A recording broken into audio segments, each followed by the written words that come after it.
하나님 아버지, 오늘도 하나님의 말씀을 전하고 들을 때에 우리의 입술이, 우리의 귀가 복되게 하여 주셔서 하나님이 우리에게 주고자 하시는 생명과 복으로 충만케 되게 하여 주시옵시고, 하나님과 우리 사이를 가로막는 것들이 하나도 없도록 주 예수 보혈의 은혜와 성령의 감동하심으로 인도하여 주시옵소서. 믿음으로 헌금한 손길들 위에 복을 주시고, 저들이 주께서 저들에게 주신 것으로 선을 펴 나누며 하나님의 뜻대로 물질들이 사용되어지기를 소망하였사오니, 저들의 믿음이 하나님 앞에 상달되고 응답하시는 주의 역사를 삶 가운데 반드시 볼 수 있도록 함께하여 주시옵소서. 예수님의 이름으로 기도하였습니다. 아멘.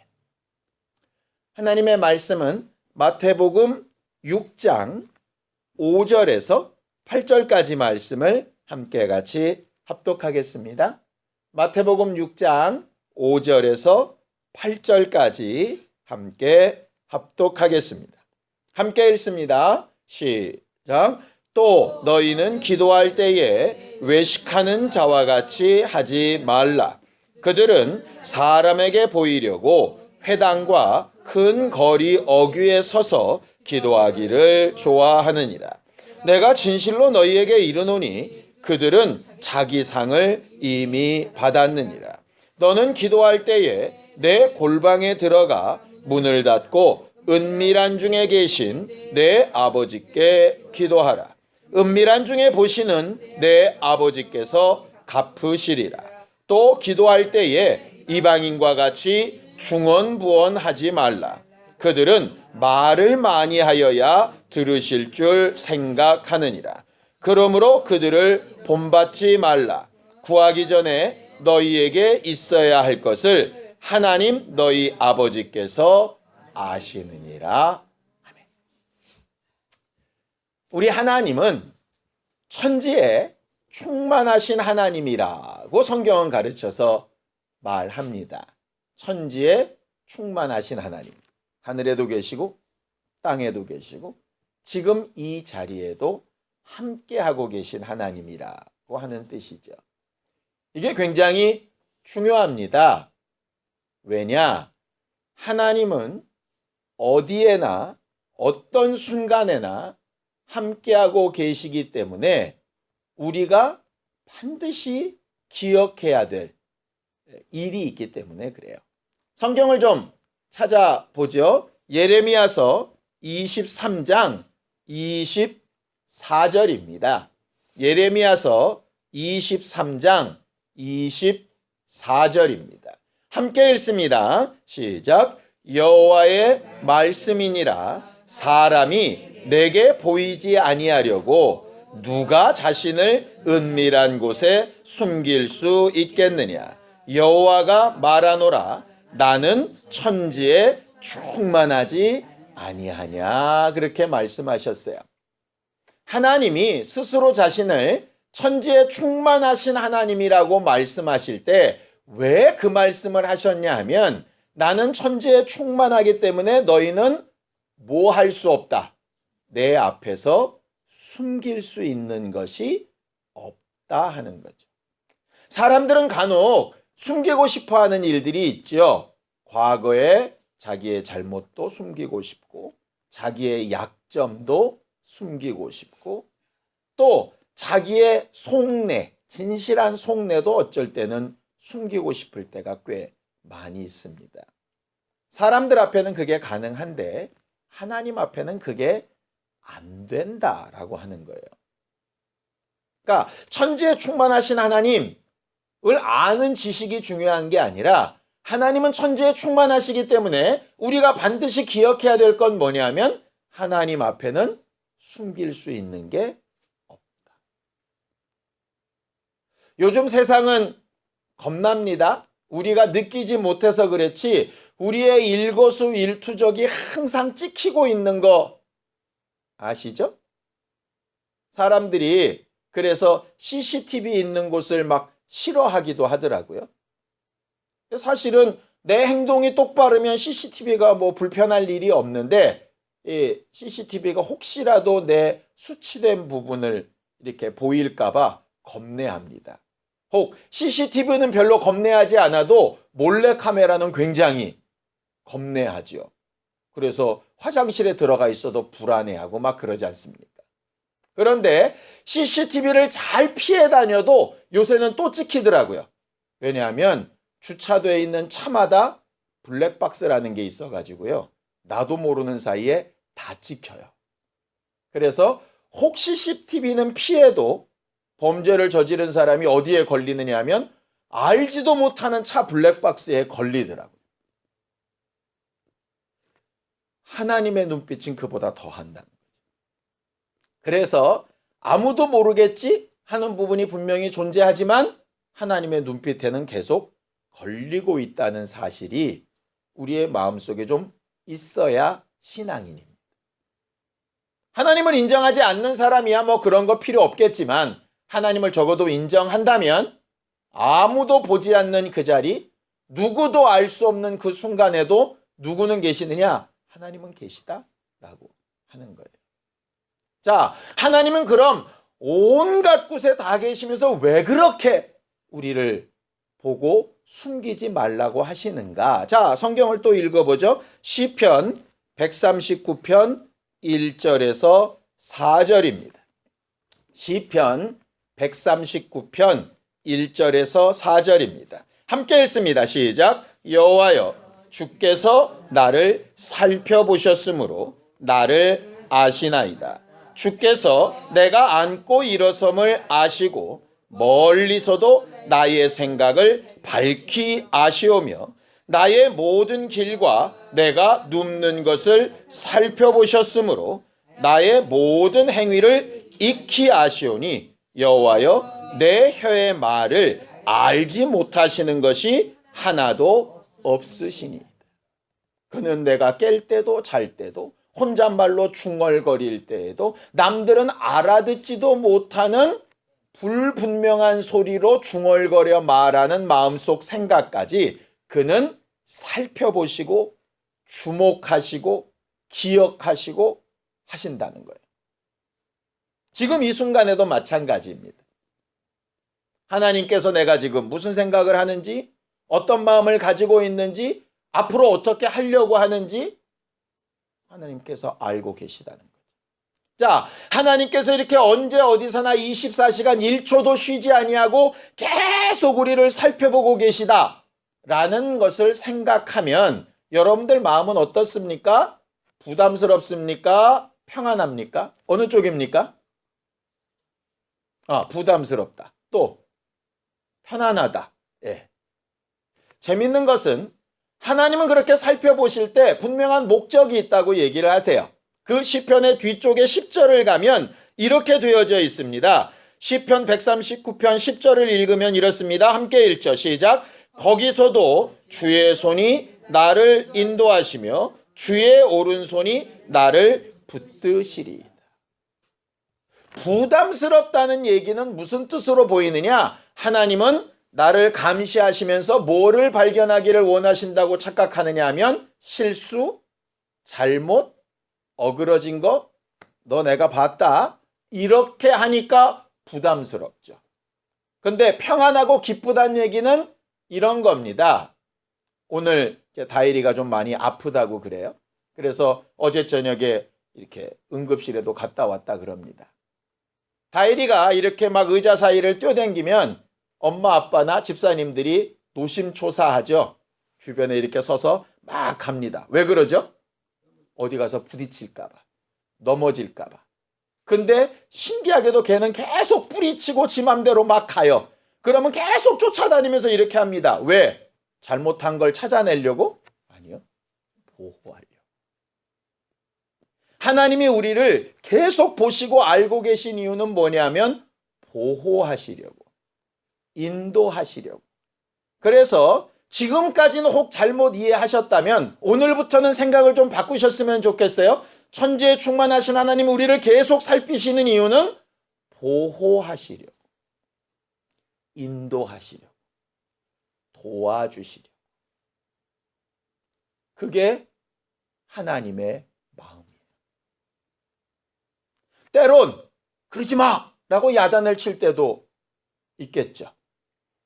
어제 모지를 데리고 이제 몇 시간 이렇게 보고 있는데 눈치가 기가 막혀요. 모지야, 모지야. 이거에 따라서 표정이 180도로 바뀌는 거예요. 똑같은 모지야에 실린 감정을 느끼는 거죠. 그 조그만 아이도 사람의 말에 실린 감정을 느끼는데 우리는 뭐가 문제냐? 하나님의 말씀에 실린 감정을 느끼지 못한다는 데 문제가 있는 거예요. 뭔 말씀을 하시면 자꾸 부담스럽게 여겨지는 거예요. 자꾸 우리를 뭘 못하게 야단치는 것처럼 들려지는 거예요. 그렇게 말씀하시는 게 아닌데 말이죠. 우리를 위해서 하시는 주의 음성이 그의 마음 그대로 잘 전달되어지기를 예수님의 이름으로 축원합니다. 그럼 왜 그렇게 우리가 오해를 하고 어그러질까? 성경은 이유를 딱 이렇게 얘기합니다. 자, 이사야서 59장 1절 2절입니다. 이사야서 59장 1절 2절 함께 읽을까요? 시작. 여호와의 손이 짧아 구원하지 못하심도 아니요 귀가 둔하여 듣지 못하심도 아니라 오직 너희 죄악이 너희와 너희 하나님 사이를 갈라놓았고 너희 죄가 그의 얼굴을 가리어서 너희에게서 듣지 않으시게 함이니. 하나님의 마음이 하나님의 마음대로 잘 전달이 안 되는 이유는 뭘까? 죄 때문이라고 되어져 있어요. 죄의 원래 원형이 뭐냐면 오해입니다. 오해. 에덴 동산에서 하나님께서 아담과 하와에게 이렇게 말씀하시죠. 동산 안에 있는 모든 나무의 실과는 어떻게 해라? 따먹어라. 너희 임의대로 따먹어라. 이랬습니다. 그 말은 뭐냐? 먹고 싶으면 먹고 먹기 싶으면 먹지 말거라. 너희들 원하는 대로 해라. 그런데 단 하나, 선악을 알게 하는 나무의 실과만큼은 따먹지 말아라. 먹으면 정령 죽는다. 근데 그 말이 오해라고 와서 속살거리는 존재가 있었죠. 사단이 뱀의 모양으로 와서 얘기합니다. 그거 오해다. 너희가 하나님처럼 될까봐 그가 수를 쓰신 거다. 하나님의 마음이 하나님 마음 그대로 받아들여져야 되는데 마음이 꼬이는 거죠. 죄는 어디서 출발하느냐? 거기서 출발합니다. 신기하게도 이렇습니다. 사람들은 꼭 자기같이 생각을 하거든요. 자기가 아무 이유 없이 선행을 베풀어 보지 못한 사람이라면 남들이 내게 선행을 베풀 때 반드시 이렇게 생각합니다. 저거 무슨 꿍꿍이가 있어서 내게 잘해주는 거야. 왜 그렇게 생각하느냐? 자기가 그렇거든. 하나님에 대한 오해도 마찬가지입니다. 하나님이 어떻게 하셨다? 그러면 저거 내 안에서 뭔가 잘못을 찾아내서 그걸로 징계하려고 하는 거야. 이런 생각이 혹 든다면 여러분들 스스로 이렇게 생각하시면 됩니다. 내가 그렇게 살고 있구나 라고 생각하시면 돼요. 하나님이 우리를 아무리 보호하시려고 하고 아무리 도우시려고 하고 좋은 마음으로 우리와 함께 하시려고 해도 우리 안에 오해된 생각, 죄가 있으면 하나님의 손을 끊어내고 하나님의 마음을 곡해시키고 하나님과 우리 사이에 틈을 내어서 하나님의 말씀이 제대로 우리 안에 들어오지 못하게 어그러지게 만든다라고 하는 거죠. 죄의 문제는 그래서 굉장히 무서운 문제입니다. 우리가 하나님의 행복으로 복된 삶을 얘기할 때 제가 몇 번에 걸쳐서 말씀드렸습니다. 하나님의 복은 이미 와 있고 하나님은 얼마든지 그 복을 주실 수 있는데 그걸 가로막는 유일하고 대단한 능력이 뭐냐면 죄라고 말씀을 드렸어요. 그래서 예수께서 오셔서 가장 먼저 선포하셨던 복음에 죄의 문제를 해결하기 위해서 너희가 반드시 해야 될 것이 하나 있는데 그것이 오늘 우리가 예배할 때도 했던 회개하는 기도입니다. 회개는 기도로 하는 것이에요. 그래서 기도하는 일은 죄의 문제를 해결하고 의를 이루는 일이 되어지고 그래서 반드시 육체가 숨을 쉬는 것처럼 해야 되는 부분이 기도입니다. 우리가 지난주에 배웠습니다. 유대인들이 의롭다 하는 행동에는 세 가지가 있다고 말씀을 드렸죠. 첫 번째는 구제, 두 번째는 기도, 세 번째는 금식이었습니다. 오늘은 그 두 번째 기도에 대해서 말하려고 합니다. 본문이 길어서 절반으로 잘랐습니다. 아니면 전체를 다 하면 설교 시간이 너무 길 것 같아서요. 오늘 기도 첫 번째 시간인데, 기도는 뭐 하는 거냐? 우리가 가진 가장 큰 오해, 잘못된 생각, 오해와 잘못된 생각이 죄라고 말씀을 드렸죠. 기도에 대한 가장 큰 오해와 잘못된 생각이 뭐냐 하면, 우리의 소원을 말하고 그것의 이루어짐을 받고자 하는 게 기도라고 착각하는 거예요. 기도는 우리의 소원을 아뢰고 하나님의 응답을 얻는 부분도 분명히 있는데, 그것은 기도 중에 아주 지극히 일부분입니다. 이렇게 여러분들한테 예를 드리면 굉장히 쉽게 이해하실 것 같아요. 아버지와 아들이 일생을 두고 대화를 합니다. 그렇죠? 대화를 할 때 만약에 모든 대화가 아버지는 아들한테 원하는 걸 얘기하고 그것을 하라고 말하고, 아들은 아버지한테 말하는데 항상 원하는 게 있을 때 말하고 그것만 얻는 일로 대화가 된다고 생각을 해봅시다. 아버지랑 아들이 뭐 길게도 아니고 한 3, 40년 같이 사는데, 모든 대화가 아들은 용돈 필요할 때 아버지 부르고, 용돈 받으면 더 이상 대화가 없고, 아버지는 공부 좀 잘하냐 묻고, 잘 안 한다 그러면 야단치고 끝내고, 그게 40년 동안의 대화가 되면 어떨 것 같으세요? 그 관계가 좋은 아버지, 행복한 부자 관계 텄습니다. 그런 부분도 필요하죠. 아버지 용돈, 아버지 나 책, 아버지 나 옷, 아버지 신발, 이럴 때 있습니다. 그런데 그걸로 대화가 100% 진행되면 그게 무슨 부자 관계예요? 만약에 여러분들 자식이 그렇다 그러면 여러분들 그런 자식을 보면서 이쁘고 기쁘고 사랑스럽고 그렇게 하겠습니까? 대표적인 대화는, 아빠 오늘 내가 학교 갔는데요. 내 친구 중에 어떤 애가 있는데요. 걔네 집은 어떤데요. 오늘 걔랑 이런 다툼이 있었는데요. 나 앞으로 어떻게 살아야 될지 모르겠는데요. 아빠 생각은 어떠세요? 이런 대화가 사실은 정상적인 대화잖아요. 그 중에 하나 두 개가 이것 좀 도와주세요. 내가 뭘 좀 해줄 거 없어? 요즘 필요한 거 없니? 뭐 이렇게 나오는 게 대화이지. 주고받고의 거래는 대화가 아니잖아요. 기도라고 하는 것은 원래 하나님과의 대화예요. 하나님 앞에 묻고 응답을 받는다는 얘기는 주의 음성을 듣는다는 거거든요. 근데 기도를 어떤 식으로 하느냐? 일방적으로 하는 거예요. 무슨 청구서 보내듯이, 청첩장 보내듯이 막 날리는 거죠. 그래 놓고 당신은 대답만 하라는 거예요. 해줄 건지 안 해줄 건지 답만 하라는 거예요. 안 해줄 거면 내가 당신을 다시 찾지 않아도 되니까. 그거는 거래 관계지 아버지와 아들의 관계가 아니죠. 입술로 말만 아버지라고 부르고 아무런 대화가 없는데 그게 무슨 가족 관계겠어요. 남편과 아내의 관계도 마찬가지, 형제 간의 관계도 마찬가지. 인격적이라고 하는 말은요, 삶을 서로 나눈다는 얘기예요. 하나님과의 신앙생활이 그렇게 돼야 되는 거거든요. 설교 시간은 목사 한 사람이 여러 사람을 놓고 대화를 하기 때문에 여러분들의 소리를 다 들을 수가 없죠.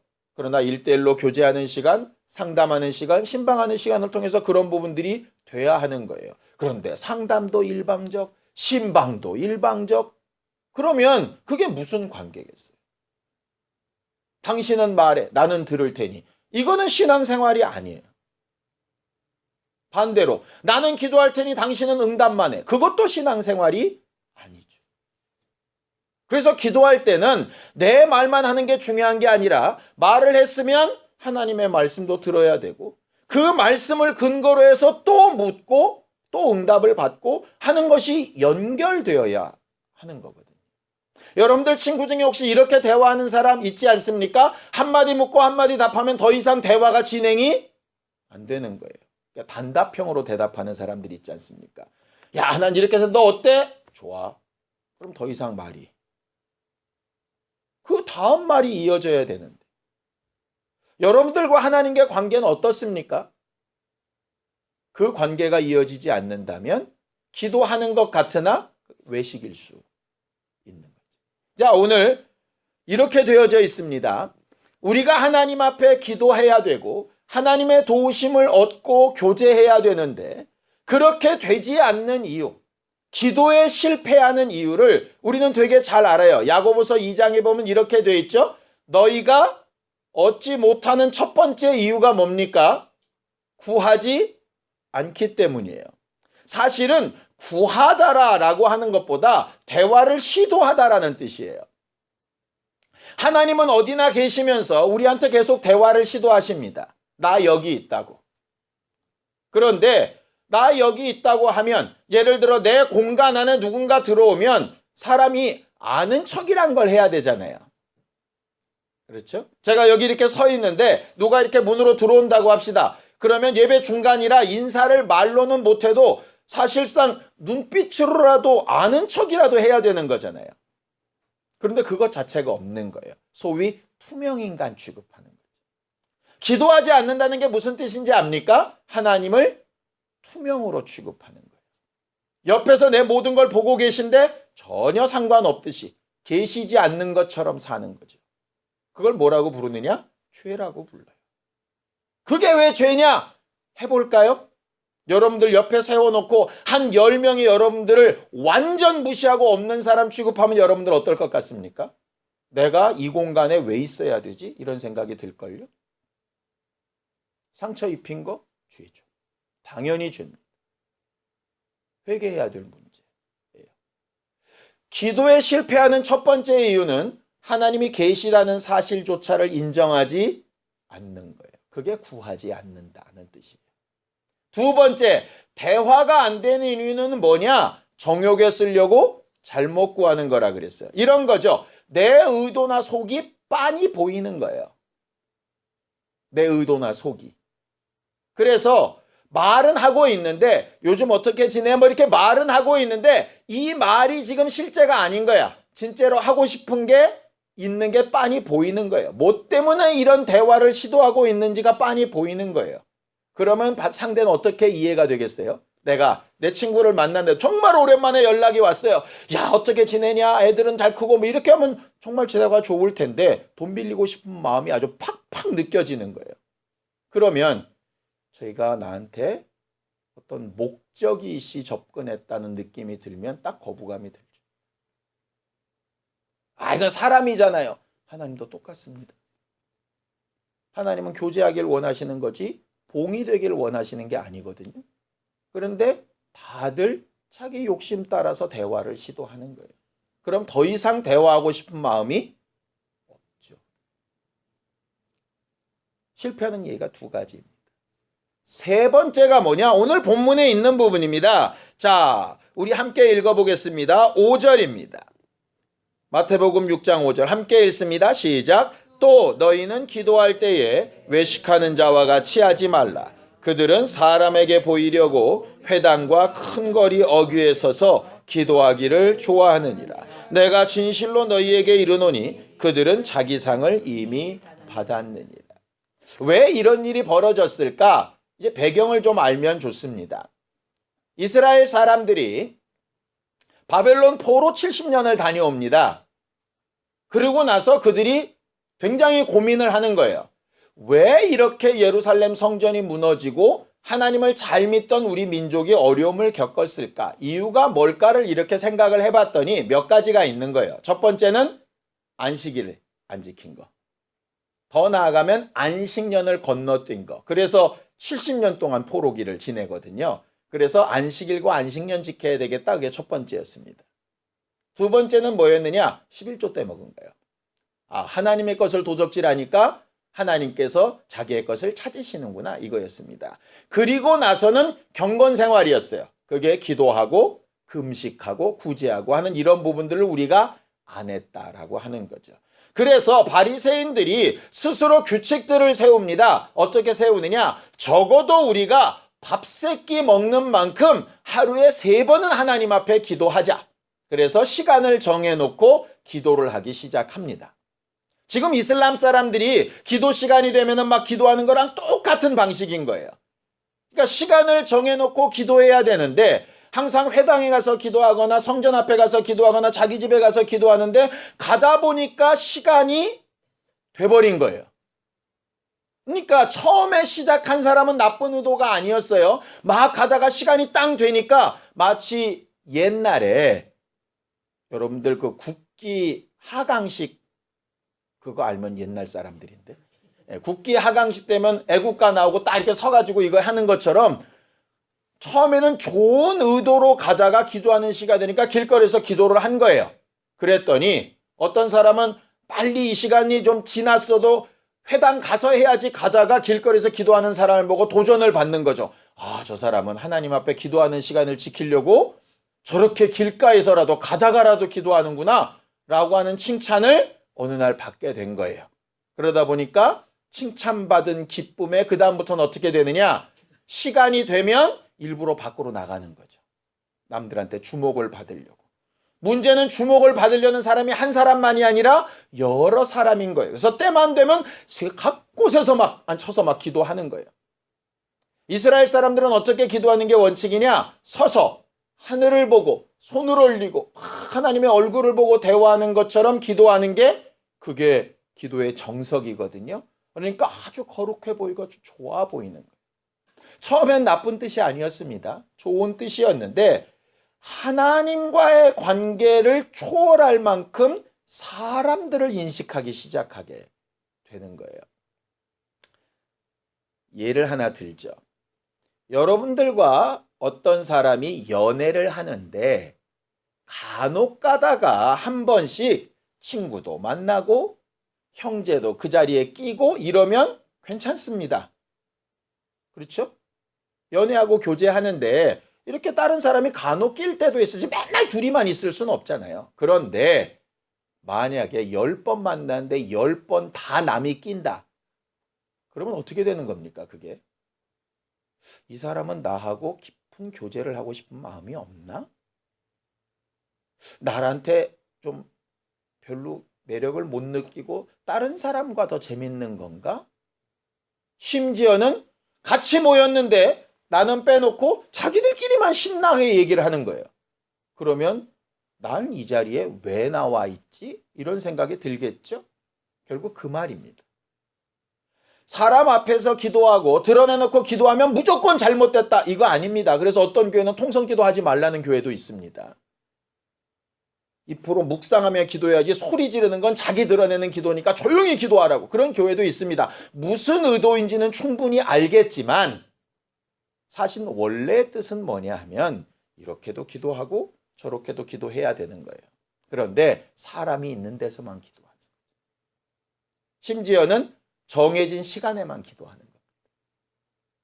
유대인들이 3번 정해진 시간에는 기도하는데 나머지 시간에는 하나님이 없는 것처럼 사는 거예요. 마치 우리가 주일날은 하나님 앞에 사는 것 같은데 평일날은 하나님 없는 것처럼 사는 것처럼. 거기에 하나님은 마음이 상하시는 거예요. 그래서 그 다음 절이 있는 겁니다. 자, 6절입니다. 함께 읽습니다. 시작. 너는 기도할 때에 내 골방에 들어가 문을 닫고 은밀한 중에 계신 내 아버지께 기도하라. 은밀한 중에 보시는 내 아버지께서 갚으시리라. 우리가 기도할 때 주로 눈을 감습니다. 눈을 감는 대표적인 이유가 우리가 다 골방에 들어갈 수 없으니 하나님과만 1대1로 만나는 것처럼 다른 것을 보지 않겠다고 결정하고 눈을 감고 기도하는 겁니다. 눈을 뜨고 기도해도 상관없고 눈을 감고 기도해도 상관없습니다. 중요한 건 눈을 떴냐 감았냐가 아니고 하나님과 집중하여 대화하는 시간을 가지고 있는가의 문제. 아침에 일어나서 예를 들어 이빨을 닦으면서 아니면 화장실에 앉아서라도 하나님 오늘 하루 내가 어떻게 살아야 되는데 이런 일들에 하나님 지혜를 주시고 하나님은 어떻게 내게 명령하실 좀 가르쳐 주시고 대화하는 거 되게 중요합니다. 근데 사람들이 그런 부분을 되게 민망해하죠. 왜 민망한지 압니까? 혼잣말 같거든.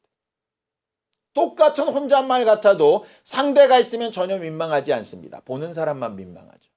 길거리 지나다니다가 이렇게 줄도 없는 거 끼고 막 떠들면서 가는 사람들이 있습니다. 옆에 사람들이 보면 이상합니다. 미친 사람도 아니고 혼자서 막 중얼댑니다. 근데 그 사람은 분명히 대화하고 있어요. 상대가 있거든. 하나님께서 원하시는 부분이 바로 그 부분이에요. 남들은 알지 못해도 나는 하나님과 분명히 대화하고 있는 체험이 있는 것, 이게 기도입니다. 그러니 처음 민망해도 구하지 않으면 기도 자체가 안 되기 때문에 말하기를 시작하는 거 굉장히 필요하죠. 하나님을 처음 만나봤고 아직 만나본 경험이 없으면 이렇게 기도하면 됩니다. 하나님, 만약에 계시면 나를 만나주시고 하나님이 정말 계시다는 걸 나로 알게 하시고 내 주변에 계시고 어디나 나를 보고 계시다면 느낄 수 있도록 내게 영감을 주시고 나로 좀 알게 해주세요. 그런 단어를 다 모르면 간단하게 이렇게 기도하면 되죠. 하나님, 알고 싶어요. 굉장히 훌륭한 기도입니다. 물 꿇고 폼 잡고 막 말을 나열해서 하는 기도가 아니어도 하나님 앞에 충분히 대화가 되죠. 근데 사람들이 말을 듣고도 입을 열질 않는 거예요. 구하질 않는 거예요. 하나님 앞에 묻질 않는 거예요. 답답하다고 한숨을 쉬고 욕은 하면서 하나님을 찾지는 않는 거예요. 옆에 계시니까 말하면 그가 들으시고 어떤 방법으로든 응답하실 텐데 아예 시도조차를 하지 않는 거예요. 그 부분에 하나님께서 마음을 쓰시는 거예요. 자, 첫 번째는 구하지 아니해서 응답이 안 되고, 두 번째는 어떤 의도를 가지고 잘못 구해서 그러고, 세 번째는 하나님을 두고 딴 사람들하고만 지내니까 하나님과 대화가 안 되는 거라 그랬습니다. 네 번째가 뭐냐? 자, 7절입니다. 함께 읽습니다. 시작. 또 기도할 때에 이방인과 같이 중언부언하지 말라. 그들은 말을 많이 하여야 들으시는 줄 생각하느니라. 중언부언이라고 하는 것은요, 사실은 한 말을 또 하고 말에 덧붙여서 또 하고 이런 말입니다. 그럼 기도할 때 한 말을 또 하고 하나님 나를 도와주세요 이런 말을 반복하면은 잘못된 말이란 뜻이냐? 그 뜻이 아니에요. 여기서 말하는 중언부언이라고 하는 말을 단 한마디로 설명을 하면 주문입니다. 여러분들 혹시 이렇게 지나다니다 보면 건물에 SGI라고 쓴 건물들 보신 적 있습니까? 한글로는 한국 창가학회 이렇게 쓰여져 있습니다. 그게 이제 말이 좋게 변해서 그렇고요. 원래 옛날에 불리기는 남묘호랑개교입니다. 일본 불교 같은 건데요. 거기서 가르치는 건 간단합니다. 남묘호랑개교를 계속 외우면 복을 받는다예요. 그게 무슨 뜻이냐 물어보면 몰라요. 그냥 훌륭한 주문인 거죠. 중언부언이라고 하는 말은 뭐냐면 본인 스스로 이게 뭔 말인지도 모르고 계속 외우는 이런 뜻입니다. 그래서 사실 뭐가 중언부언이 되기가 가장 쉬우냐? 다음 주에 우리가 살펴볼 주기도가 중언부언이 되기가 가장 쉽습니다. 외우는 사도신경이 중언부언이 되기가 가장 쉽습니다. 예를 들어 우리가 예수여 부르고 하나님 아버지 이렇게 부르는 게 중언부언이 되기가 가장 쉽습니다. 왜? 진짜로 하나님 아버지를 하나님 내 아버지시다 이렇게 알고 부르는 게 아니라 그냥 호칭이 하나님 아버지 이렇게 부른다 이 말. 그게 중언부언이에요. 그런 걸 많이 하면 할수록 응답이 된다고 착각하는 거죠. 이런 겁니다. 와가지고 아버지 어머니한테 말을 하는데 말도 안 되는 소리를 도대체 뭔 말인지도 모르겠는데 무지하게 많이 하는 거. 그렇다고 가족 간의 대화가 있는 겁니까? 아니요. 영양가 하나도 없어요. 정작 해야 될 말은 하나도 안 하는 거예요. 잘못한 건 잘못했다 얘기하고 잘한 건 잘했다 얘기하고 이렇게 얘기가 돼야 되는데 의미가 없는 거예요. 그냥 말잔치만 계속 되는 거죠. 그건 대화가 아니죠. 대화는 명확하게 내가 말할 것과 상황을 판단하는 부분이 필요합니다. 그래서 우리가 기도회가 될 때 기도 시간에 기도만 냅다 하지 아니하고 말씀을 듣고 읽고 우리가 어떤 목적을 정하고 기도하는 이유는 그것 때문입니다. 하나님께서 우리에게 있어야 될 것을 다 아시죠. 그러나 그 아는 일로 끝나는 게 아니에요. 알고 그것을 해결해 주는 것으로 기도가 끝나는 문제가 아니에요. 아버지와 우리 사이의 관계의 문제인 거죠. 외식하면, 잘못 오해하면, 스스로 속으면 기도와 거리가 멉니다. 예배하는 시간에도, 기도회하는 시간에도, 우리가 모였을 때도 기도가 형식이 돼버리면 하나님과는 아무런 대화가 안 되는 거예요.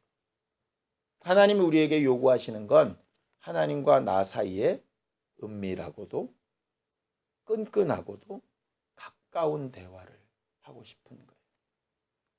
어떤 경우는 우리가 믿음이 없어서, 신앙생활에 연륜이 없어서, 기도 훈련이 잘 되지 않아서 사실은 잘못된 말을 할 때도 있고, 아니면은 무슨 말인지 본인도 모르고 어떻게 기도해야 될 줄도 몰라서 하나님 나 잘 모르겠어요 이렇게 얘기하는 경우도 있을지 모르겠습니다. 아이들을 생각해 봅시다. 아이들이 말을 막 배우기 시작해서 도대체 뭔 말인지도 모르게 떠드는데 부모는 그들이 막 뭔가를 말하려고 하는 그 의지를 보고 말도 안 되는 그 말을 해석해서 듣습니다. 그리고 그 아이에게 필요한 것을 돕기 시작하죠. 우리의 기도가 익숙하지 않다면 그런 아이들의 옹알이처럼이라도 시도하기를 시작해야 되는 거예요.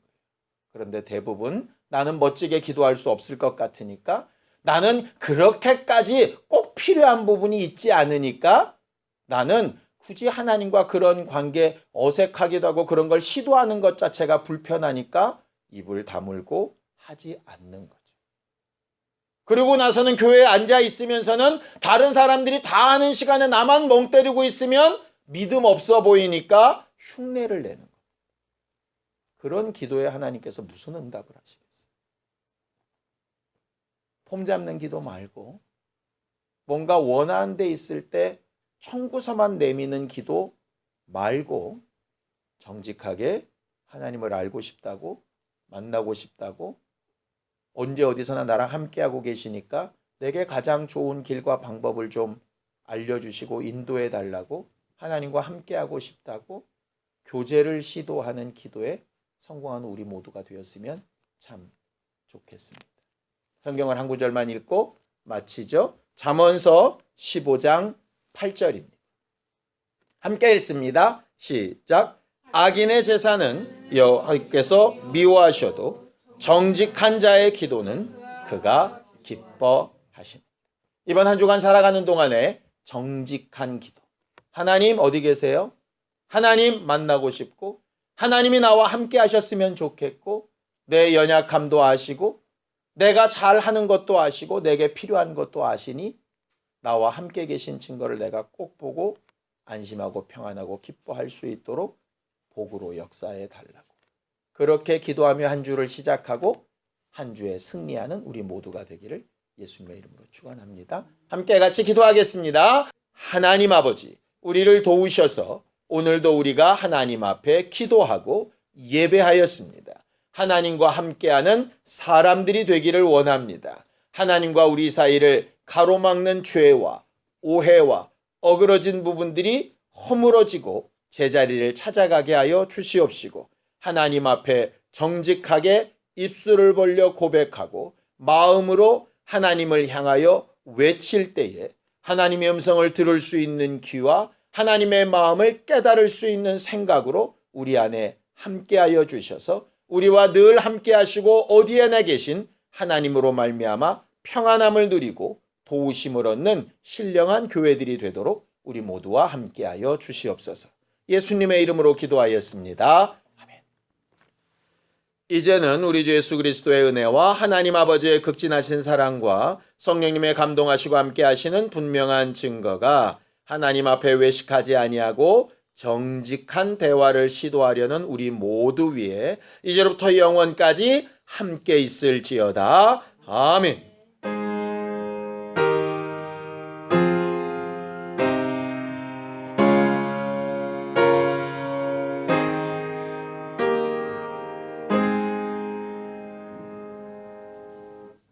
우리 예배 받으신 하나님 앞에 감사한 박수 하시고 끝내겠습니다. 수고하셨습니다.